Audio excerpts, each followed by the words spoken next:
Hello students, welcome back. आज की इस क्लास में हम लोग एडमिशन ऑफ अ पार्टनर का दो क्वेश्चंस कवर करेंगे, यानी कि दो फुल फ्लेज क्वेश्चन कवर करेंगे। पहला क्वेश्चन होगा जिसमें हम revaluation account, partners capital account, balance sheet, cash और बैंक अकाउंट ये सीखेंगे। एक हम क्वेश्चन करेंगे जिसमें पार्टनर्स कैपिटल अकाउंट के साथ साथ पार्टनर्स करंट अकाउंट बनेगा, यानी कि जहां पर कैपिटल फिक्स्ड होगी। एक केस हम वो करेंगे। पहला केस हम कर रहे हैं जिसमें कैपिटल्स जो है वो फ्लक्चुएटिंग है। कोशिश यही रहेगी कि ज्यादा से ज्यादा पॉइंट कवर हो जाए, ठीक है। और आपका जो इसके बाद हम नेक्स्ट वीडियो जो बनाएंगे उसमें एडजस्टमेंट ऑफ कैपिटल से रिलेटेड हम क्वेश्चंस को अटेम्प्ट करेंगे। डाउट्स आप हमेशा की तरह जैसे आप पूछते आए हो, आप फोन करके अपने 101 बेसिस पे अपने डाउट्स क्लियर कर सकते हैं। तो आइए हम लोग क्लास शुरू करते हैं। हम लोग करेंगे सबसे पहले इलस्ट्रेशन 48। मैंने टाइम सेव करने के लिए परफॉर्मेंस जो थे वो पहले ही बना दिए। तो आइए शुरू करते हैं। कहता है कि ए और बी पार्टनर्स हैं, प्रॉफिट शेयरिंग रेशियो है 3:2। ए और बी पार्टनर्स हैं, प्रॉफिट शेयरिंग रेशियो है 3:2। हमें बैलेंस शीट गिवन है। फिर कहता है सी आ रहा है पार्टनरशिप में 1/3 शेयर ऑफ प्रॉफिट्स के लिए। सी आ रहा है 1/3 शेयर ऑफ प्रॉफिट्स के लिए। सी ला रहा है 5 लाख कैपिटल और 2 लाख हिस्से लेके आने थे अपने गुडविल के हिस्से के लिए, यानी कि प्रीमियम ऑफ गुडविल। लेकिन ये ला कितना रहा है, केवल 1,20,000 रहा है। तो यानी कि 5 लाख ये ला रहा है कैपिटल और 1,20,000 out of 2 lakh as premium for goodwill. Clear है जी? ये मैं क्वेश्चन अपनी थोड़ी कन्वीनियंस के लिए ऐसे लिख रहा हूं। तो हम एक एक करके ये पॉइंट्स को कवर करते हैं। सबसे पहला स्टेप जो करने का है वो क्या है कि हम बैलेंस शीट में से सबसे पहले कैपिटल्स कॉपी कर देंगे। हम लिख देंगे जी by balance brought down. Mister A की कैपिटल है 8 लाख रुपीस, मिस्टर बी की कैपिटल है 4 लाख रुपीस, मिस्टर सी की क्यों कोई कैपिटल नहीं है क्योंकि ये तो अभी इस अकाउंटिंग ईयर में नया पार्टनर बन के बिजनेस में आ रहे हैं। एक ये चीज हम लिख देते हैं। दूसरी चीज हम जो लिखते हैं वो क्या है कि हम कैश और बैंक बैलेंसेस लिख देते हैं। ठीक है जी। यहां पर जैसे मैंने बैंक अकाउंट बनाया तो मैं बैंक का बैलेंस लिख देता हूं, to balance brought down. Bank balance है यहां पर 5,75,000। क्लियर? अब मेरा जो करने का तरीका है, मैं सबसे पहले नए पार्टनर की कैपिटल से रिलेटेड जो मैंने अभी इंफॉर्मेशन लिखी है इसकी जर्नल एंट्रीज और इसकी लेजर पोस्टिंग करता हूं।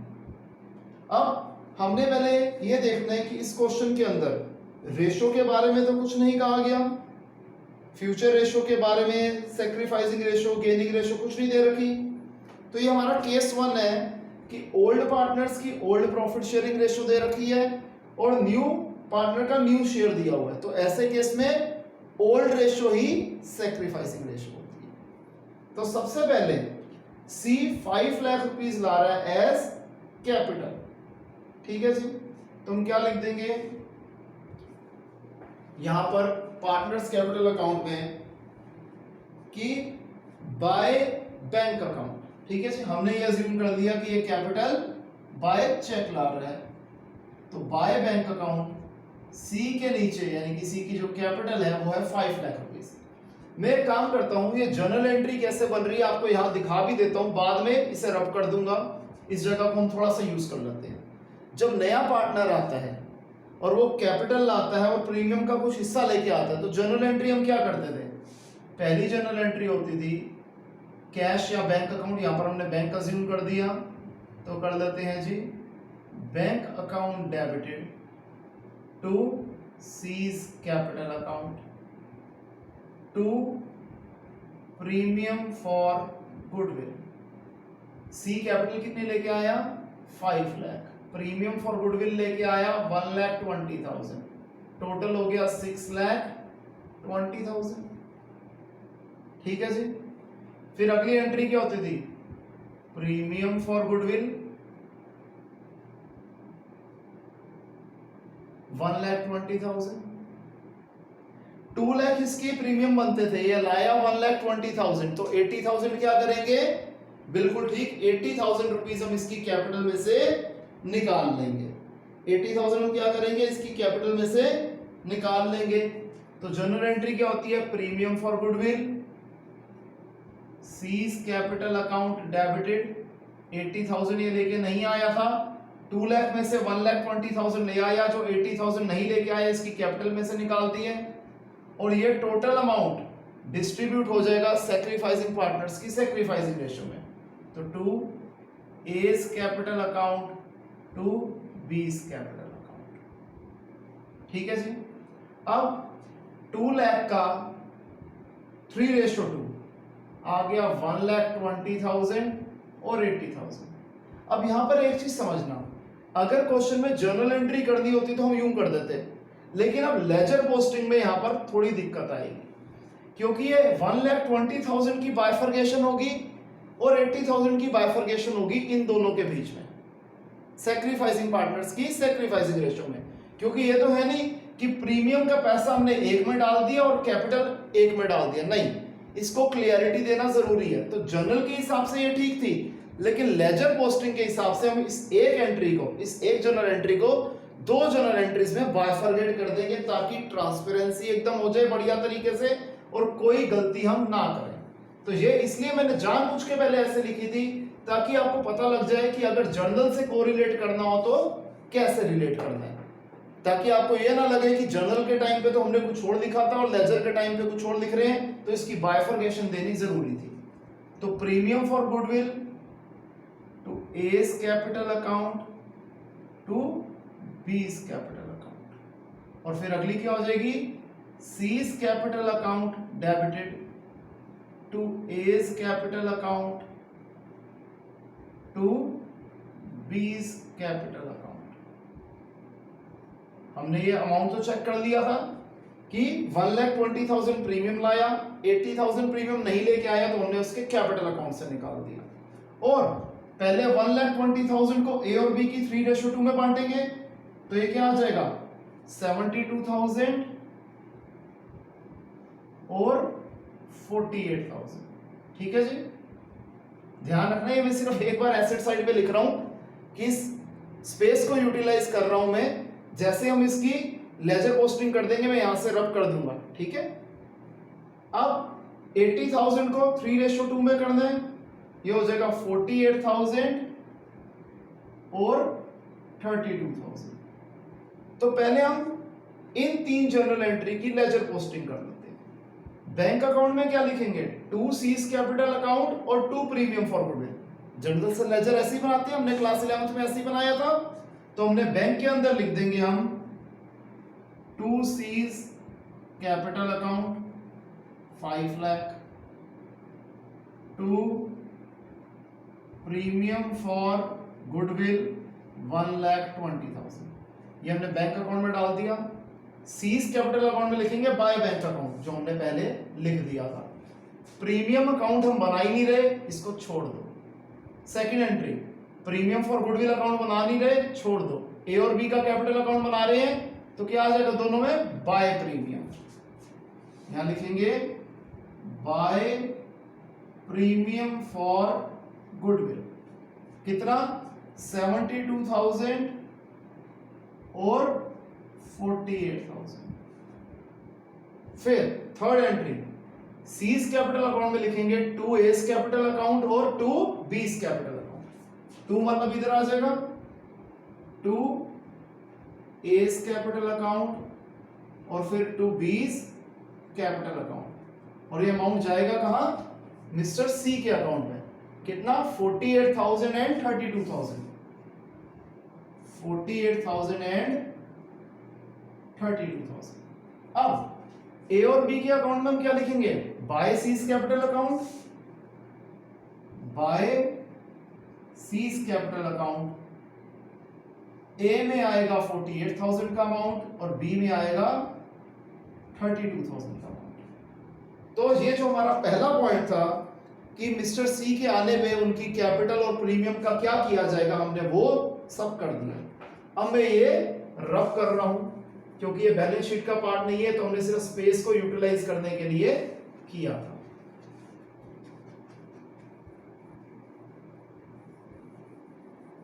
At the same time journal entry क्या है वो भी आपको पता चल गया। आगे देखते हैं क्वेश्चन में क्या कह रहा है।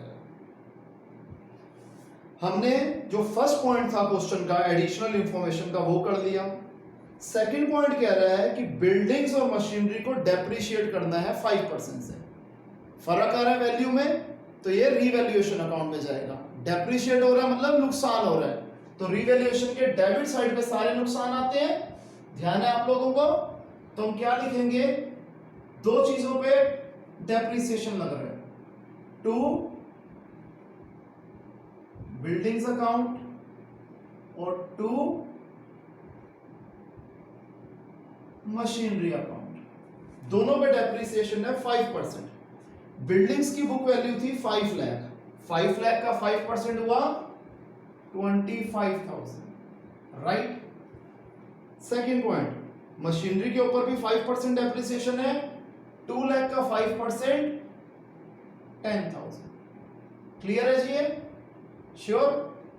अब सेकेंड इफेक्ट क्या होता है, हम लोग हमेशा क्लास 11th में क्या चीज डिस्कस करते थे कि जितनी भी एडजस्टमेंट्स होती है उसका दो इफेक्ट आते हैं। हमने जो अभी पहली एडजस्टमेंट करी थी उसके भी दो जगह इफेक्ट आए थे, पार्टनर्स कैपिटल अकाउंट में भी बैंक अकाउंट में भी। तो इसके भी इफेक्ट दो जगह आएंगे, एक तो रिवैल्यूएशन में आ गया, दूसरा बैलेंस शीट में आ गया। एक है बिल्डिंग्स, पहले थी 5 लाख की, 25,000 वैल्यू कम हो गई तो वैल्यू रहेगी 4,75,000। आप चाहे तो सब्ट्रैक्ट करके भी दिखा सकते हैं, नहीं तो डायरेक्ट भी दिखा सकते हैं, कोई दिक्कत वाली बात नहीं है। सेकंड है मशीनरी अकाउंट।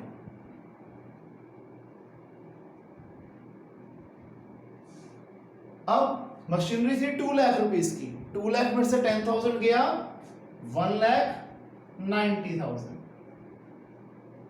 क्लियर है यहां तक, श्योर। अच्छा जी, आगे आ जाते हैं। यहां पर हमने अकाउंट नहीं लिखना था, ऐसे लिख दिया। फिर आगे स्टॉक को रीवैल्यू करना है 4 लाख रुपीस पे। स्टॉक की वैल्यू आज प्रेजेंट वैल्यू है 4 लाख, जबकि बैलेंस शीट में स्टॉक की वैल्यू दे रखी थी 3 लाख रुपीस। तो 1 लाख रुपए स्टॉक की वैल्यू बढ़ गई, फायदा हो गया रीवैल्यूएशन के क्रेडिट साइड पे। By stock account 1 lakh rupees का हमें फायदा हो गया। और जहां पर हम हमेशा रीवैल्यूड फिगर लिखते हैं, तो रीवैल्यूड फिगर क्या है 4 लाख, यानी कि प्लस करने के बाद या माइनस करने के बाद जो वैल्यू आती है, जो प्रेजेंट वैल्यू होती है बैलेंस शीट में, वो लिखी जाती है। आगे एक अनरिकॉर्डेड एसेट था 1,20,000 रुपीस का, एक अनरिकॉर्डेड एसेट था 1,20,000 का, फायदा हो गया, ये भी इधर आएगा क्रेडिट साइड पे। बाय अनरिकॉर्डेड एसेट कितना 1,20,000। क्लियर है जी। और दूसरा इफेक्ट एसेट है तो बैलेंस शीट में तो आएगा अनरिकॉर्डेड एसेट 1,20,000, ये भी क्लियर है जी। अच्छा जी, फिर एक महीने की सैलरी 30,000 रुपीस की आउटस्टैंडिंग है, हमने पे नहीं करी, नुकसान है, रिवैल्यूएशन के डेबिट साइड पे आ जाएगा, टू आउटस्टैंडिंग सैलरी 30,000। और ये बैलेंस शीट में लायबिलिटी है तो आएगा ही आएगा आउटस्टैंडिंग सैलरी रुपीस 30,000। इतना क्लियर है। हमने जो एडजस्टमेंट वाला पार्ट था वो कंप्लीट कर लिया, कोई एडजस्टमेंट नहीं बची। अब बैलेंस शीट की इंफॉर्मेशन को डालेंगे, बैलेंस शीट की इंफॉर्मेशन एक ही जगह पे जाएगी, तो पहले लायबिलिटी साइड को हम ले लेते हैं। क्रेडिटर्स 2,50,000, क्रेडिटर्स अपनी जगह पे ही जाएंगे जी। लायबिलिटी में कोई चेंज नहीं है, एक ही जगह एंट्री होगी 2,50,000, क्योंकि बैलेंस शीट की जो चीजें होंगी जो एडजस्टमेंट में कवर नहीं हुई थी, जो रह गई थी, उसकी एडजस्टमेंट सिर्फ एक ही जगह जाएगी। Bills payable 1 lakh rupees, bills payable 1 lakh rupees. फिर कैपिटल अकाउंट्स हम हेडिंग डाल देते हैं जी, कैपिटल अकाउंट्स ABC। अब ये ओल्ड बैलेंसेस नहीं होंगे, ये न्यू बैलेंसेस होंगे जो कि इस अकाउंट से निकलेंगे, लेकिन हमने जगह बना के छोड़ दी ताकि हमें ये पता लग जाए हमारी कोई चीज स्किप नहीं होगी अब। ठीक है जी, लायबिलिटी साइड कवर हो गई। अब एसेट साइड पे आ जाओ। Cash in hand, cash in hand कितना है जी? 25,000 रुपीज। कैश एट बैंक, हमने यहां बैलेंस लिख दिया, लेकिन अभी इसका बैलेंस यहां ट्रांसफर होगा तो हम लिख के छोड़ देते हैं। अभी यहां पर हमने खाली जगह छोड़ दी, जो इसका कैरिंग डाउन बैलेंस होगा बैंक अकाउंट का वो यहां पर आएगा। डेटर्स कुछ नहीं बोला गया, सेम फिगर्स रहेगी। Debtors 50,000 rupees. Stock building machinery, stock building machinery हमने पहले ही कवर कर ली थी। गुडविल, अब ये गुडविल कौन सी है? जो बैलेंस शीट में गिवन है। जो गुडविल बैलेंस शीट के अंदर गिवन होती है उसको हम क्या करते हैं? बांट देते हैं ओल्ड पार्टनर्स की ओल्ड रेशो में। ठीक है जी, तो जनरल एंट्री क्या होती है? Old partners capital account debited to goodwill. मैं यहां लिख देता हूं आपको समझाने के लिए कि A's capital account debited, B's capital account debited to goodwill. Goodwill का अमाउंट कितना है जी? ₹50,000। ओल्ड रेशो थी 3:2, यानी कि 30,000 और 20,000। अब इसको लेजर में कैसे डालेंगे? ए और बी की कैपिटल में लिख देंगे टू गुडविल। यहां पर आ जाएगा टू गुडविल। ए में आ जाएगा 30,000 रुपीज, बी में आ जाएगा 20,000 रुपीज। गुडविल अकाउंट तो बना ही नहीं रहे, तो इसमें reverse entry, cross entry, double entry जाएगी। यहां तक क्लियर है स्टूडेंट्स? इतना जरा कॉपी कीजिए।